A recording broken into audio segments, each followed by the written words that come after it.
Matthieu, chapitre 9. Jésus monta dans une barque, traversa le lac et se rendit dans sa ville. Des personnes lui amenèrent un paralysé couché sur une civière. Voyant leur foi, Jésus dit au paralysé, « Prends courage, mon enfant, tes péchés te sont pardonnés. » Alors, quelques spécialistes de la loi se dirent en eux-mêmes, « Cet homme blasphème !» Mais Jésus connaissait leurs pensées.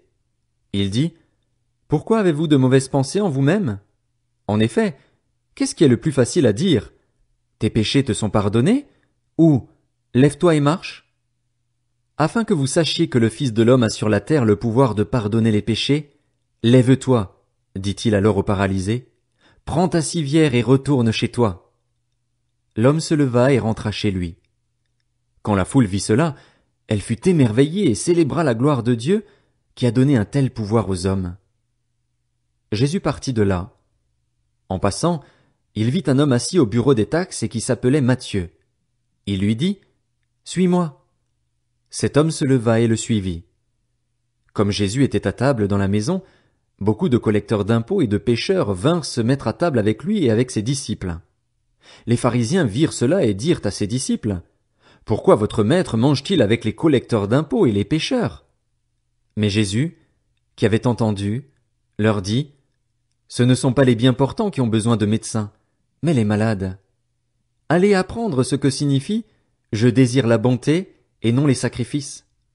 En effet, je ne suis pas venu appeler des justes, mais des pécheurs, à changer d'attitude. » Alors les disciples de Jean vinrent vers Jésus et dirent, « Pourquoi nous et les pharisiens jeûnons-nous, souvent, tandis que tes disciples ne jeûnent pas? » Jésus leur répondit, « Les invités à la noce peuvent-ils être tristes tant que le marié est avec eux?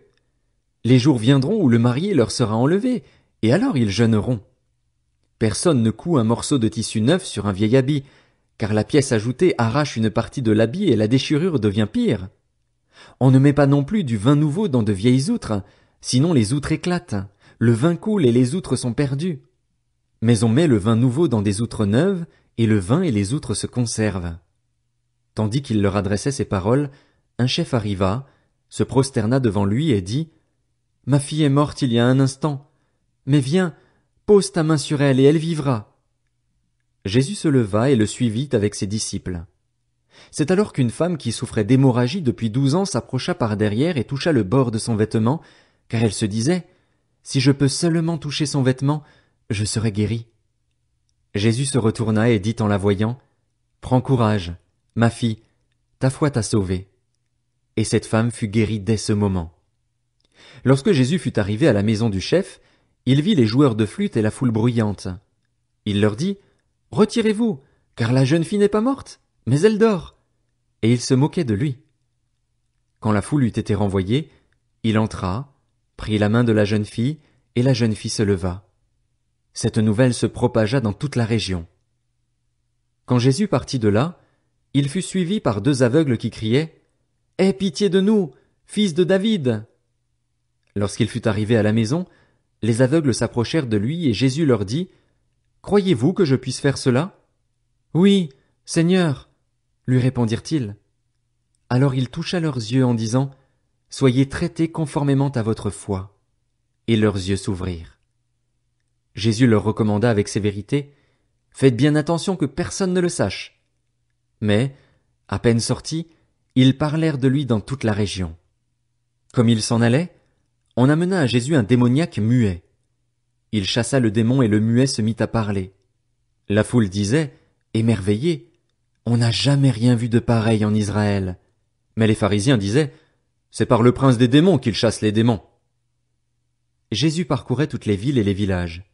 Il enseignait dans les synagogues, proclamait la bonne nouvelle du royaume et guérissait toute maladie et toute infirmité. À la vue des foules, il fut rempli de compassion pour elles, car elles étaient blessées et abattues, comme des brebis qui n'ont pas de berger. Alors il dit à ses disciples, « La moisson est grande, mais il y a peu d'ouvriers. Priez donc le maître de la moisson d'envoyer des ouvriers dans sa moisson. »